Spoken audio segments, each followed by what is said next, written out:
The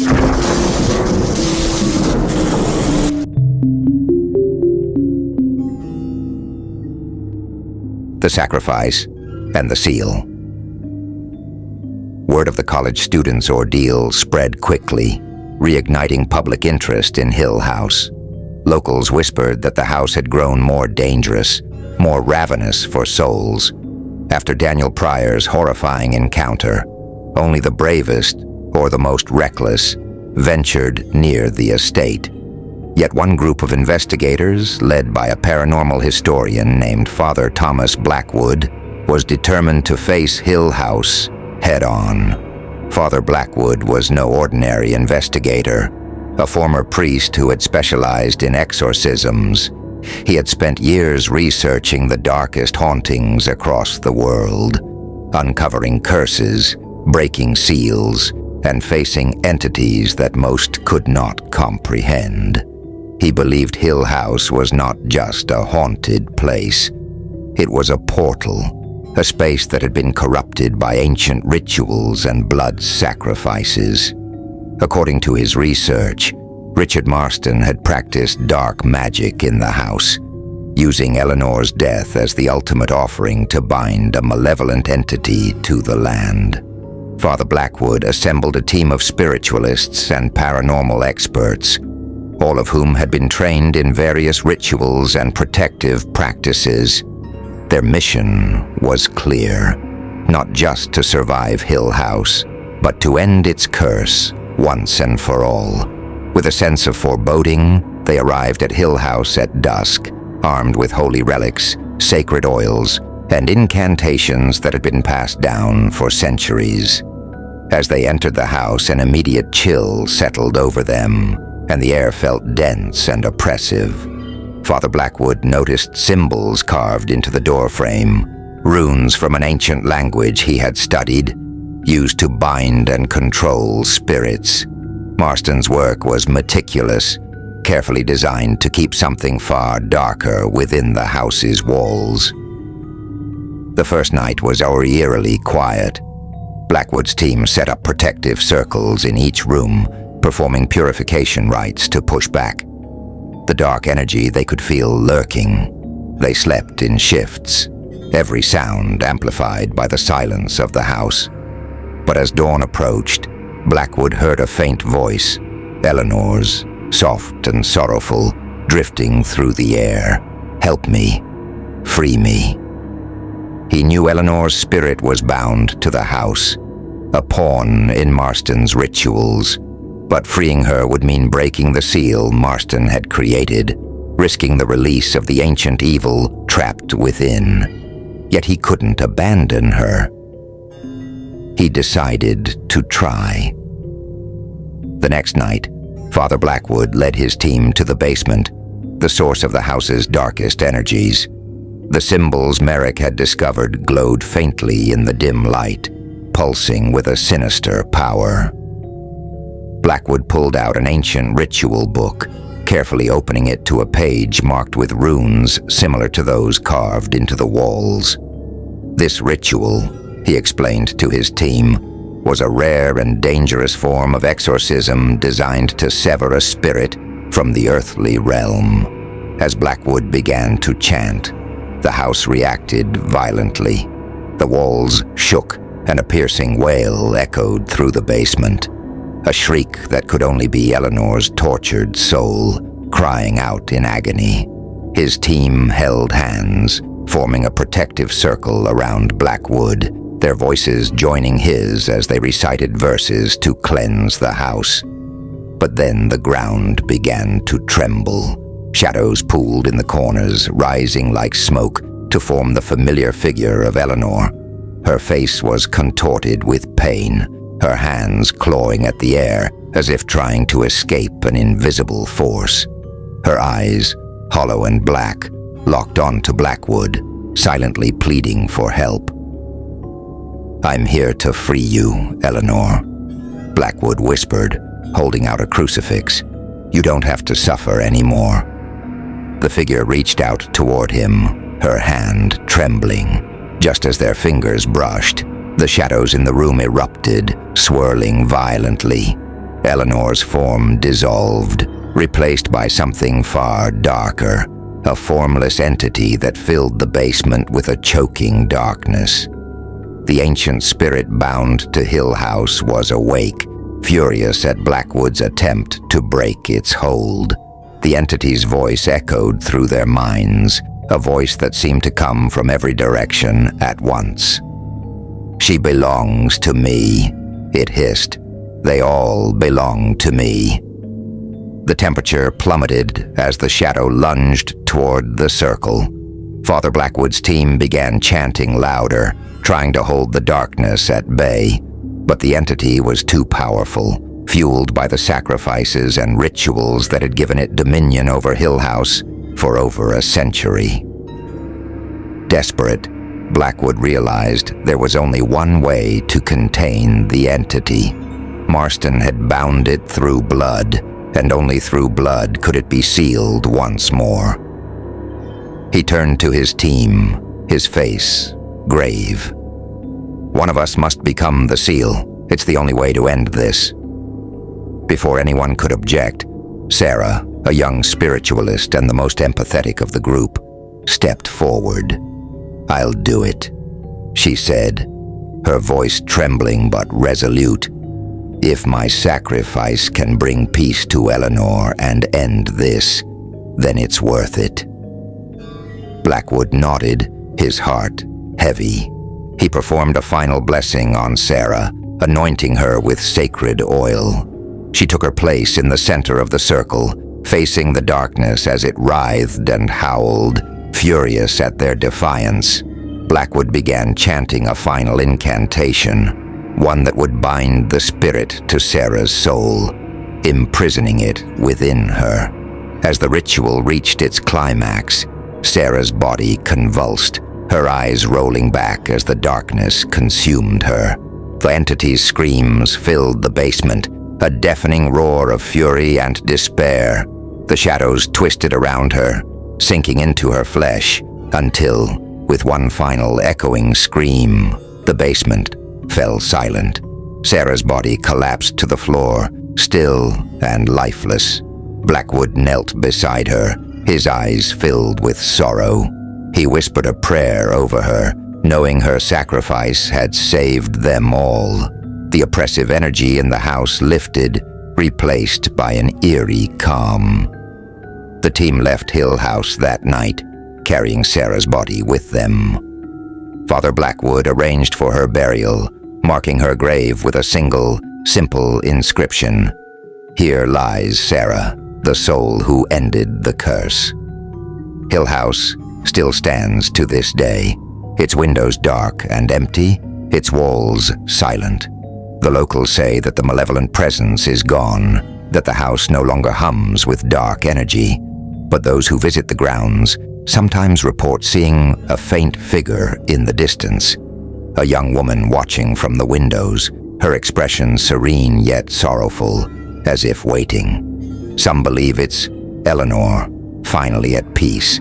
Others say it's Sarah, bound to the house by her sacrifice, forever watching over it to ensure the darkness remains sealed. Father Blackwood never returned to Hill House, and he rarely spoke of what happened that night. But he knew the truth. Hill House was no longer cursed, yet its shadows still lingered, a testament to the evil that had once thrived there.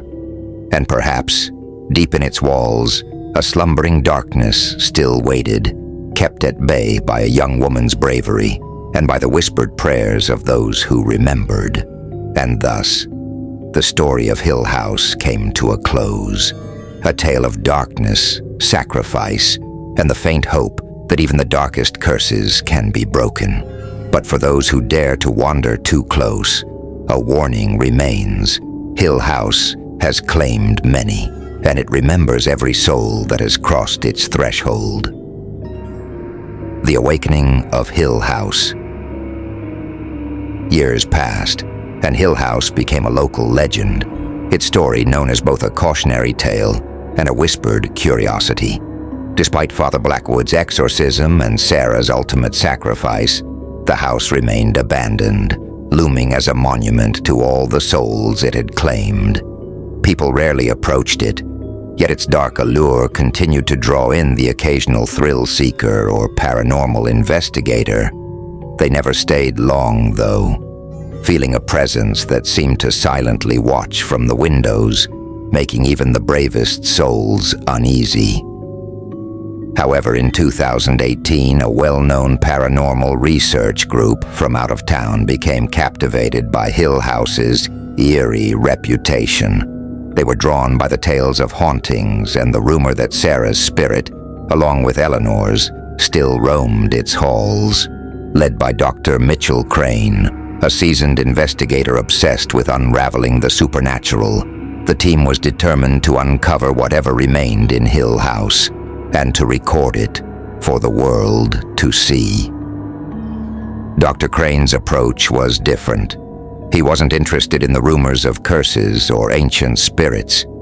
To him, the stories were exaggerations rooted in local folklore. His goal was to document, analyze, and ultimately debunk the haunting through modern technology and psychological techniques.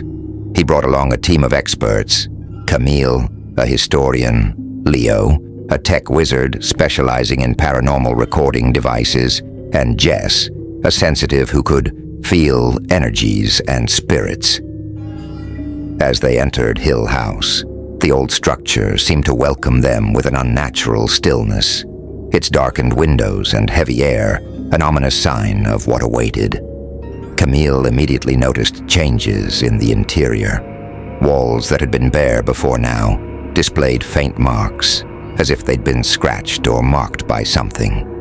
Leo's equipment began to act strangely, flickering on and off, registering faint energy spikes even as they stood in silence.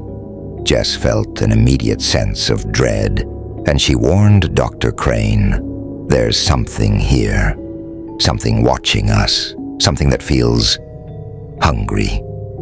Dr. Crane dismissed her worries, chalking it up to the natural unease of entering such a historically haunted place. But as they ventured deeper, setting up their cameras and equipment, a series of subtle but disturbing events began to unfold. Soft whispers echoed through the rooms, indistinct, yet unmistakably human. Shadows seemed to shift in the corners of their vision, always disappearing before they could be seen clearly. And as night fell, the house seemed to breathe, each creak and groan of its wooden frame resonating like a heartbeat. The first night, they experienced a strange phenomenon. Around midnight, as they reviewed footage in the living room, the temperature plummeted. Leo's thermal cameras showed a chilling image. A handprint on the wall, burning cold against the warmer background. Jess, sensing an immediate threat, advised that they stop the investigation and leave the house. But Dr. Crane, ever the skeptic, saw it as a breakthrough, convinced they were capturing groundbreaking evidence. Undeterred, the team pressed on, each of them more drawn to the mystery of Hill House. The second night, Camille uncovered a dusty journal hidden within the basement. It appeared to belong to Richard Marston himself, filled with cryptic notes and symbols, instructions for rituals, and chilling mentions of binding an ancient entity to the house, using the sacrifice of blood and soul. Camille's discovery intrigued Dr. Crane, yet Jess warned that they were dealing with something far more dangerous than a simple haunting. That night, the air grew heavier, filled with a stench of decay. The house began to pulse with a dark energy, shadows merging and thickening into forms. Suddenly, an ominous figure appeared at the end of the hallway, its presence filling the room with a cold that bit into their bones. It was Sarah, her ghostly form barely recognizable, her face twisted in sorrow, her hands reaching out as if in warning. She was no longer the calm guardian who had sacrificed herself. Something had twisted her spirit, binding her once again to Hill House. In that moment, Jess felt the overwhelming presence of the ancient entity that Marston had bound to the mansion. It had been awakened by their intrusion, its appetite for souls rekindled. Dr. Crane, realizing too late the seriousness of the situation, instructed the team to prepare to leave.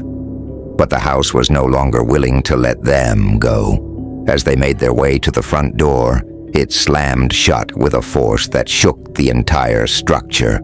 The windows sealed, and a thick fog rolled in from nowhere, obscuring the hallways and distorting their perception. Desperation set in as the shadows grew thicker, taking shape as they crawled up the walls and crept closer, alive with the spirits of those who had been claimed by Hill House.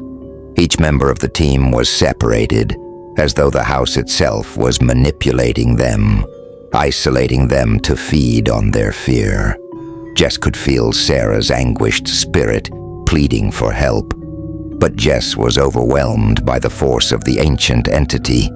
Her mind flooded with images of past victims, each trapped in torment within the walls of Hill House.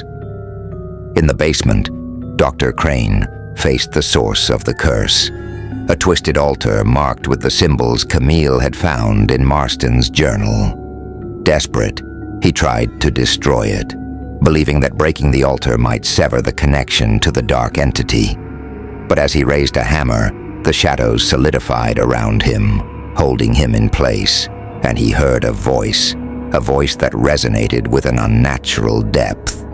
"You cannot destroy what is bound in blood," it hissed. Realizing his mistake, Dr. Crane felt a chill seep into his bones. This was no ordinary haunting. It was a living, breathing darkness, an entity that existed beyond the physical world, feeding off the souls it trapped within its walls. Hill House was no longer just a structure. It was a prison, one that had evolved to consume those who dared to challenge it. The entity unleashed its final fury, and Hill House erupted with a force that shook the foundations. Screams echoed through the walls, the trapped souls joining in a cacophony of despair that could be heard for miles. One by one, the team was taken, each soul becoming part of the curse, bound to the house for eternity. By dawn, Hill House stood silent once more. The townsfolk who ventured close found no trace of Dr. Crane's team, only their equipment abandoned on the porch. The legends grew, each new story adding to the mystery, and the house's dark presence strengthened. Some say that on quiet nights, you can still hear their voices echoing from within Hill House, their spirits caught in a perpetual cycle of torment. And those who dare to enter find themselves drawn deeper, unable to resist the pull of a curse that grows stronger with every soul it claims. Hill House waits, as it always has, for its next victims, feeding on fear, binding souls, and growing ever more powerful in the silence of the night.